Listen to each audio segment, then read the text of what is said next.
Imagine this. You're right here in Rennes, capital of Brittany, in the late 60s. You're the mayor, and you're lamenting the fact that over a decade prior they ripped out all the trams, and you're hoping they could come back. But when the president comes to visit, he says that that's only really going to happen once you reach a population of 1 million. But you're barely a fifth of the way there. And still to this day, they're only about a quarter of the way there. That didn't stop them. Welcome to the story of the world's smallest city with a metro network. Okay, I know we need to preface this. The measures in Brescia in Italy and Faust, that's like this tiny village halfway up a mountain in Austria, they have one line. That's not a system, that's just a line. Also, Brescia's bigger than Rennes. Lausanne, okay. Lausanne proper, the commune of Lausanne, does only have 150,000 residents and 2 metro lines in its system. I'll give it that. But suburban Lausanne has almost 500,000 residents. 100,000 more than Rennes. And if we open up a Train Nerd's Bible, which is Open Railway Map, Metro Line 1 in Lausanne is green, not blue. So it's officially not a metro. So it's not a metro system, it just has one line. Okay, rant over, let's go on. So Rennes is a city of about 350,000 people in Brittany, Western France, a country more famous for its recent tram renaissance. But as with most of Western Europe in the 50s and 60s, it was the opposite story. They all got killed. So France went from 100 tram networks to just 3. Marseille, Lille, and on the smaller side, Saint-Étienne near Lyon. Which left Rennes to be one of the 97 towns to lay victim to this travesty. The culprit in this was the previously mentioned mayor's predecessor, Yves Milon, who was involved with the American military who liberated Rennes in 1944 and then became mayor in light of that.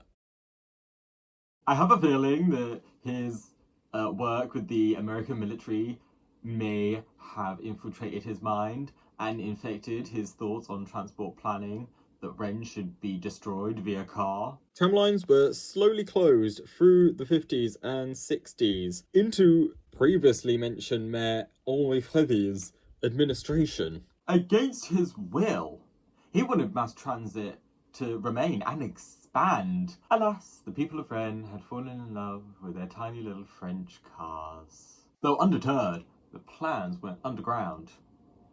Literally. Frévy's mayorship lasted over 2 decades, but it was his successor, Edmond Hervé, who brought the vision to life. Hervé stayed in power for a decade longer than Frévy, and during his second term, so in the late 80s, restructured the city's transport spatial planning document to include provisions for a transit line going from the northwest to the southeast. Look familiar? Give it 3 years and the valve technology with its weird rubber tire configuration had been decided on, meaning Rennanites did not need to give away their tiny box cars to trams. Which, let's be real, they can slay at parking though. You know, they've got that car like that small, but they can still fit it in a space that small. If anybody can park a Range Rover in an alcove for a dishwasher, they'll be French. And by 2002, Line A opened. So, with my very reasonably priced day pass, let's explore this small city's metro network. I started from République station in the city centre. Because, you know, Vive la République, here's the king!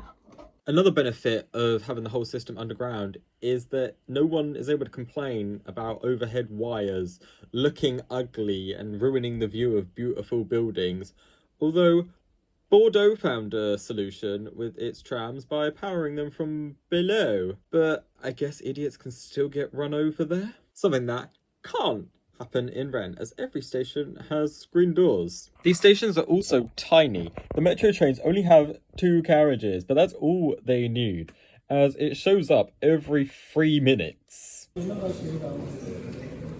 This frequency is its peak just leave the house whenever. We don't even get this in most parts of London. My first journey took me to Kennedy Station. So I have made it to Kennedy Station, named after the dead president of a country 3,000 miles away. But despite being less than a kilometre from the edge of the city, we're surrounded by high-rises and a little town centre. Like, this station's location is perfect, and it looks like most of these buildings were built way before the metro. I think these look about 70s, and the metro opened in 2002. So it very much seemed that the metro just needed to come here, as opposed to them opening it as an opportunity to develop more of the city. It seemed like a place where the metro arriving, it just became part of the furniture, because most amenities were already there, but they were still building new apartments. I also found this chessboard, but there were no jumbo pieces, so we couldn't play. I then jumped back aboard to whiz to the other side of the Red Line. Along the way, we go up for air at the only train station interchange on the network beyond the main station, Pontchaillou. After pretending to drive a driverless train, we resurfaced again at La Poterie to a very different story to Kennedy. We are on a viaduct, built by Foster and Partners, by the way, next to a large car park and bus interchange with this really cool electric bus charging bay. Okay, I've now made it to the other end of their first little line by this pretty striking viaduct, I would say. That train is now going to reverse.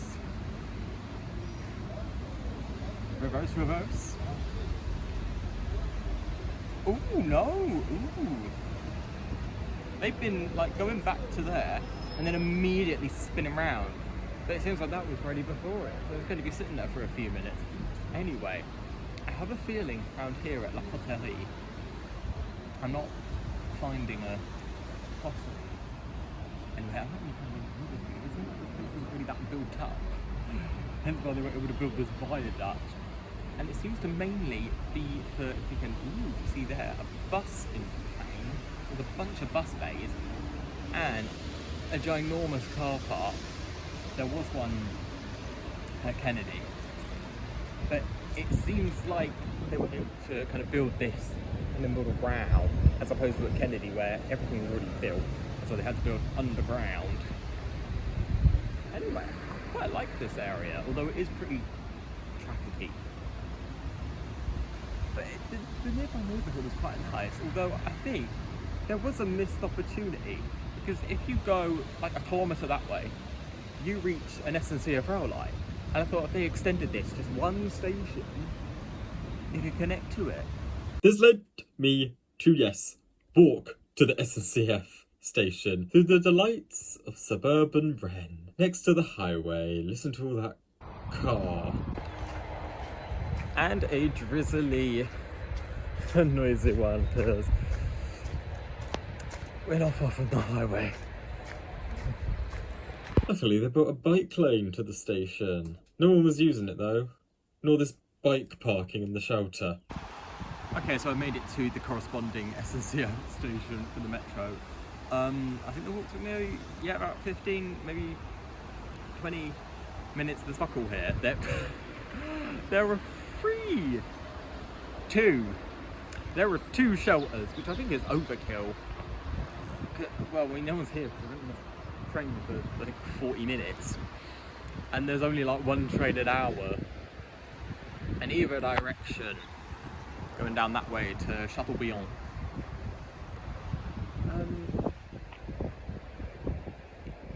I mean, there are some big buildings. I bet there's a lot of space for development around here. It would be very expensive, although I would say it might,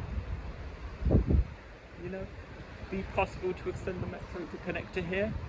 And then there's a town less than a kilometre that way with over 10,000 residents, can't speak today, called Chantepie.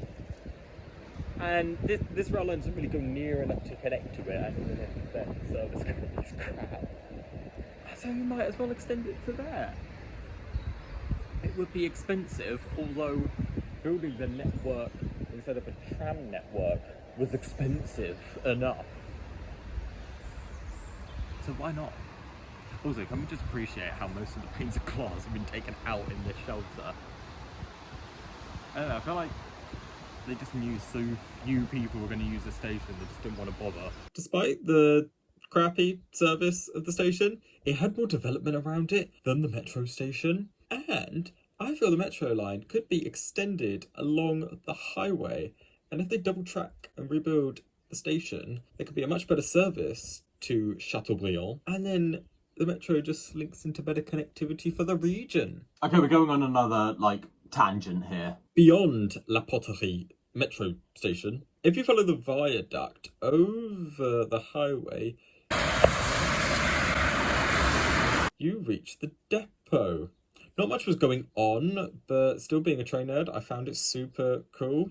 And I caught a train leaving to go back into service. That was fun. Jumping back on the metro to get to the city centre, one station caught my eye by having windows as we approached. Turns out it was another park and ride station. The view through the window was just to the car park. However, this station just didn't have any name. Unlike Kennedy, it was named after a French person. In fact, the very Frenchman that first envisaged this metro opening. The guy I mentioned at the beginning, Fleville. It was now time to check out the second metro line, opening in 2022. It makes Rennes have a metro system, not just a line. Therefore, the smallest city in the world with a metro system. Okay, I'm done. With this second metro line, these maps at all the stations showing the metro and buses, they look so neat. And screens in the station show all the bus times, which you can pay for along with the metro with Rennes' own little Oyster card, the Corrigo card. I didn't get one. They've got little icons for each line and really interesting station artwork. I loved this. And just the general design on Line B.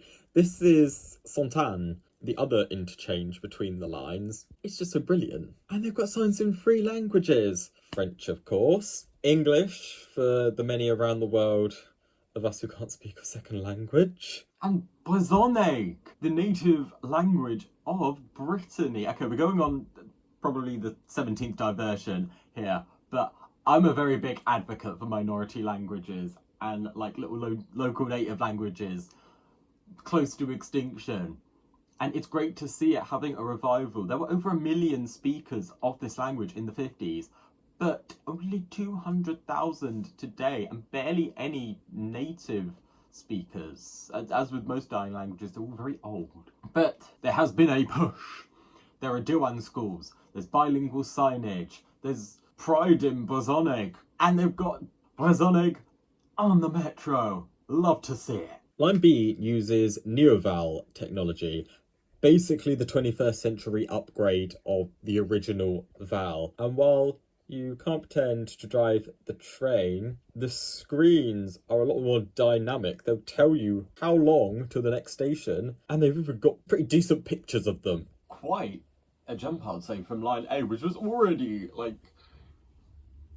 pretty fancy. One station on Line B that stood out for me for its location and use of positioning was Le Gailleul.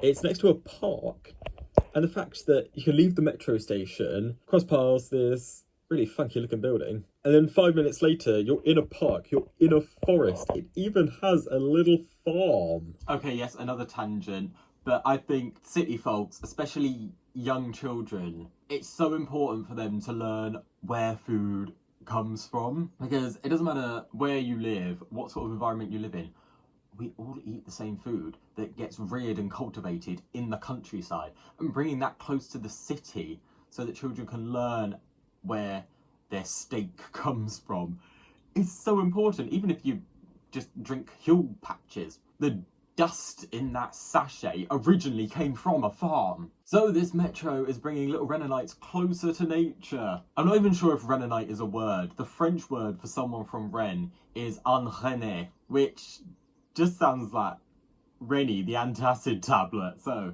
this is where little indigestion tablets learn where their steak comes from, which itself sometimes causes acid reflux. It also serves the ice rink. Beyond universities, hospitals, the city centre, train stations, it serves like the ice rink. We resurface again and make it to the northeast corner, Via Silva, the end of Rennes, maybe the end of the world. Okay, we have now made it to the final corner, the northeast corner of the metro, and damn, what literally looks like the end of Rennes. Not just the station and there he is, some statue, little rock statue of a man with no arms, big indoor bus interchange, park and ride. But then it's just empty. Bit on there in that direction, there are some new houses, but it's just fields. And to me, it seems to be a sign that they will build stuff at a point, considering this has only been here for like 3 years. Again, beyond fields, a big car park, lots of buses, on a viaduct. Not as interesting as La Poterie. It looks like a highway exit ramp.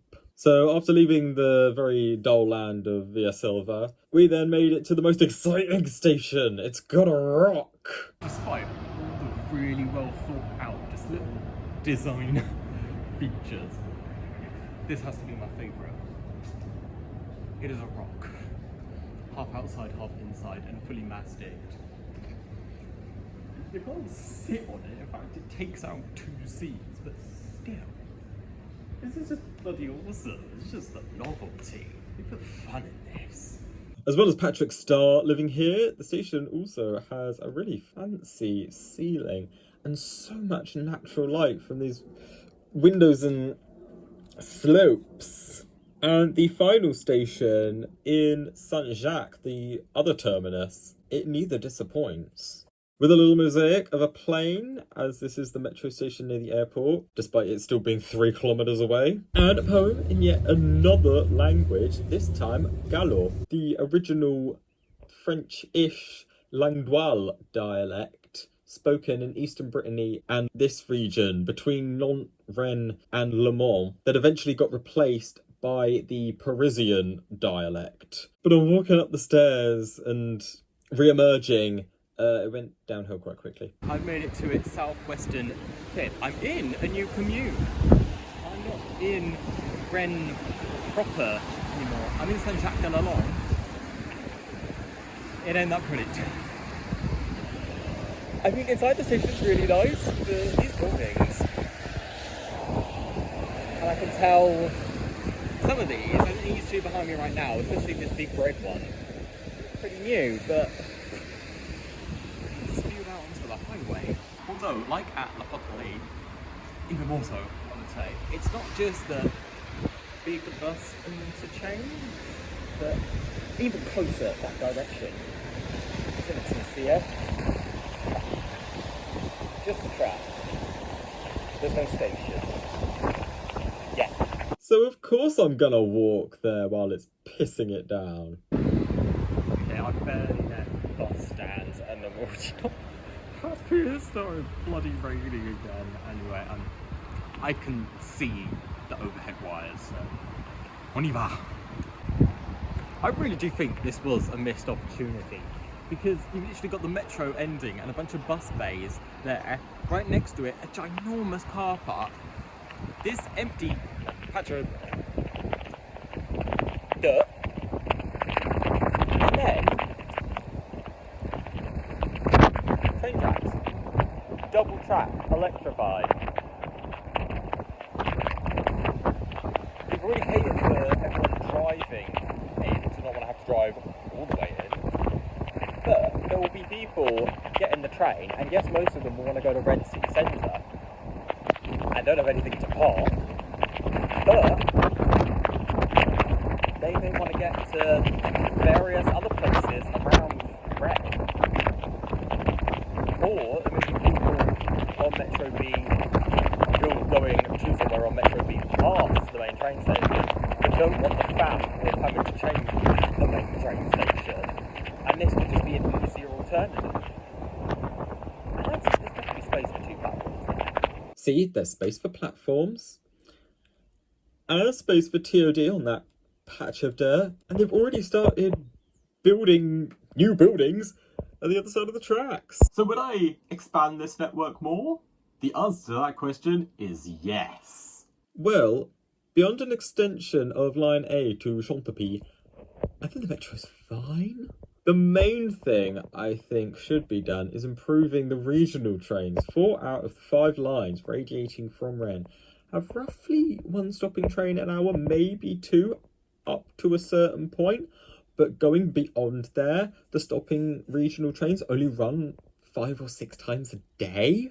I would obviously increase their frequencies. I would increase all SNCF frequencies. They're abysmal. But it just leaves me with one conundrum. Okay, I have a transit rule.